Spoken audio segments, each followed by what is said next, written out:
અધ્યક્ષશ્રી, હું માન્ય સભ્યશ્રી શૈલેષભાઈની એ લાગણી સાથે સંમત છું કે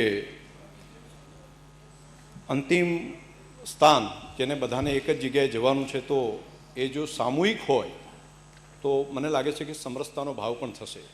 અને એ વાત પણ આટલા વર્ષો પછી માન્ય અધ્યક્ષશ્રી સમાજ જીવનમાં પડેલી છે કે કોઈ જગ્યાએ કોણે જન્મ લેવો છે એના આધારે એની વ્યવસ્થા અલગ ના હોઈ શકે.